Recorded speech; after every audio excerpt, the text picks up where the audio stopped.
Silence. We talked about pausing last time, all kinds of different pauses. Here's another one. This pause is just the thinking pause. I'm not sure what I want to say next, so I'm just going to take a minute and stop talking. It's so embarrassing to be on a stage and take the thinking pause, but it's way, way more valuable than trying to fill it with other words that aren't ready to talk about what you're talking about. You're talking about the sales of something and you're not sure what your next point is. Sale, nothing you say is going to work as well as just stopping. Just stop. Decide what you want to say next. Breathe. And just say the next thing. It seems a lot longer to you than it does to your audience. Your audience just sees you stopping for 1 second, taking a moment, and moving on. To you, it seems like an endless, like the longest time, but it's not. It's not. And you have to remind yourself, I just need a minute. Okay. Eye contact. When you're looking at somebody and you see their eyes looking back at you, you're less likely to say those weird little conversation things, those little filler words. When you're on the phone, you'll notice maybe even in your own language, you may say filler words a lot more. When you're talking but you're not looking at that person, your mind may wander and you may use more filler words. Making eye contact will help you reduce those filler words. So for me, it's a little difficult because there's no one here to make eye contact with. I'm looking at myself and it's very embarrassing. All right. So when you're presenting, remember, you're the only person talking. That seems very stressful. Just try to make eye contact with people in the audience. Like we said, 5, 10, 15 seconds. You can do it. I know you can. I've all the confidence in the world in you. All right. Practicing. Of course, practicing will help you reduce filler words because those words are there to help you catch up with what you're trying to say. The more you know what you want to say, the easier it will be to avoid those words. We don't always have time to practice. And sometimes somebody asks us something in the middle and we change our mind or we change the direction. Whatever happens, it doesn't matter the reason. Trust yourself, move in the right direction. It's okay to pause. It's okay to change your story. Prepare some little sentences that can help you move along if people interrupt you during your presentation with questions. We will talk about questions, getting questions and dealing with difficult questions, but for now, let's just say you can always prepare this kind of transitional phrases like, let's move on for now and we can get back to this question at the end, or, oh, we should definitely consider that, but for now, let me finish my presentation. Just 2 phrases. Just keep those in mind, have them on a piece of paper next to you. If anybody stops you, you can say, oh, thank you for your comment. Thank you for your question. I appreciate it. Let me finish what I'm saying and I'll come back to this issue. Just ask me again at the end. That's fine. All right. There's a public speaking method called chunking. Okay. Chunking. Chunking is just a method of putting groups of words together so that they're easier to express. I'm going to post an article about it and a video about it in the information below. If you're interested in learning how to put chunks of words together, it's usually used as a way to remember things. So for example, if you're very good at memorizing, you'll probably already know this method. You group certain things together and you say that group and then you can move on to the next group. That's why it's helpful to have points. Each point has a group memorized with it. Chunking. You can look it up or you can look at the information below. But that's just one way. And another is using hand gestures to keep yourself focused, keep the audience focused, but mostly to help you so that you don't forget what you're doing. We talked about why we use hand gestures, and that's one reason.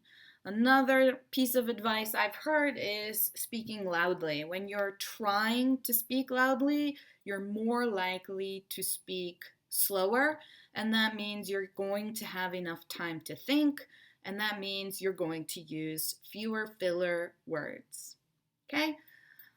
Some people say, relax, which is easy to say but hard to do when you're stressed during a presentation. So that's fine.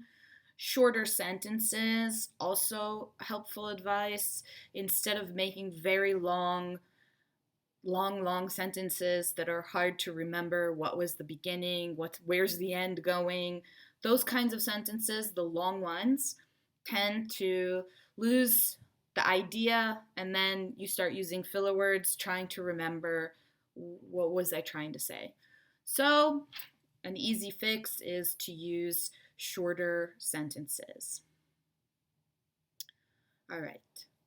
And the last piece of advice is be persistent. So keep trying. Practice. Of course, we all know practice makes all presentations a little bit easier. So filler words come, why do we use them is because we've lost track of what we're trying to say.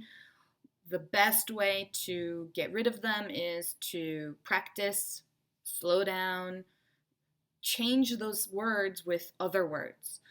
If you're using you may not know that you're doing it, so it's really important that you record yourself speaking a little freely. So even though you're giving an opinion about something, let yourself wander a little bit because we're trying to see what the filler words are. If your filler words are like mine, so can be replaced by many words, but okay and all right, not so much. So I have to practice as well.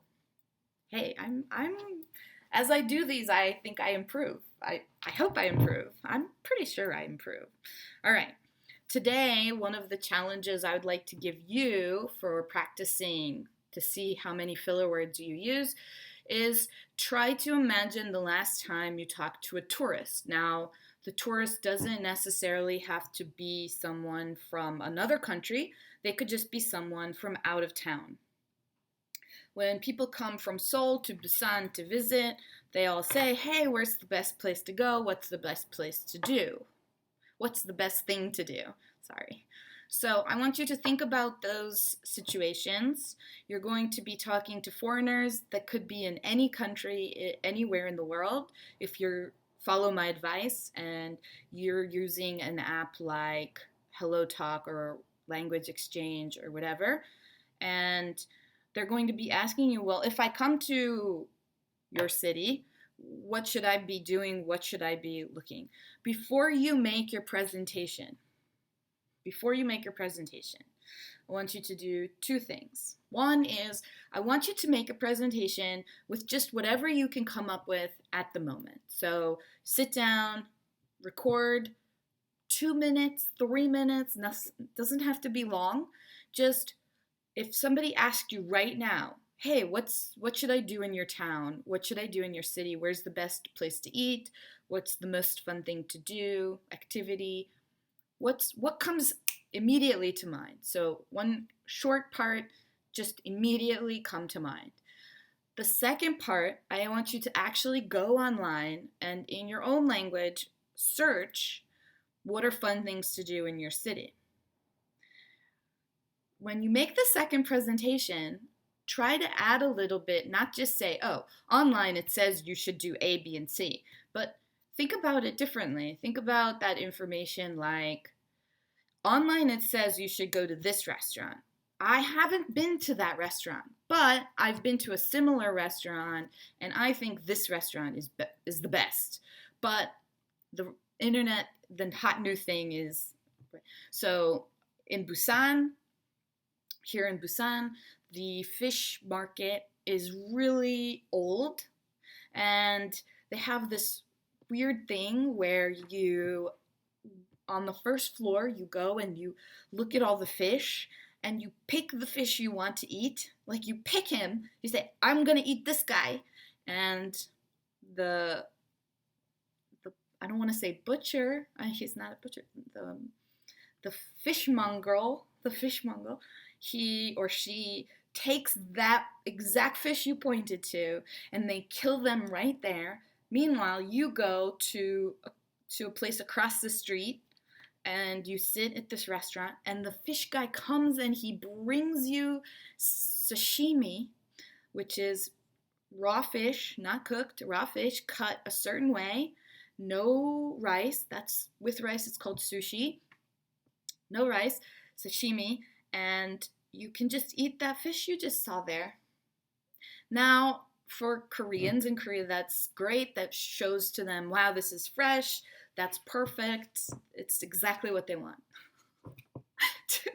to non-Koreans, it can be a little intimidating. I mean, I've never met the hamburger that I ate at McDonald's, and I don't think I want to, because, you know, the big eyes, they look at you and they go, please don't eat me. And you go, I don't want to eat you. And you know, there's a reason that Americans have a large distance between them and the cow. Because maybe, I mean, you may not care and you may say, oh, cows are horrible creatures that I hate all of them. I just want to eat them. That's fine. I'm not like that. I don't want to meet the cow that I eat. I don't want to meet the fish that I'm eating. None of those things appeal to me. But I go there with friends or people come into town. It's like this special thing, and that's a personal experience that I would recommend to people coming to visit Busan.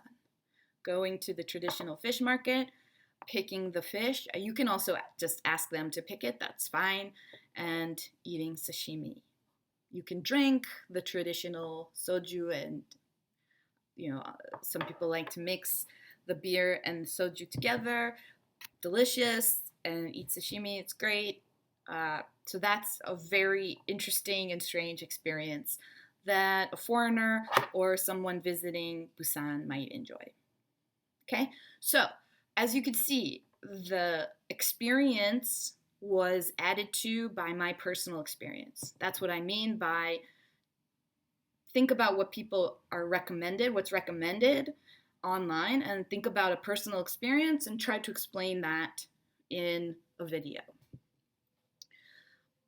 I'm pretty sure you can understand why that would be helpful, but the point is, this is how we practice changing the way that you normally speak to foreigners and help introduce you to the way foreigners think.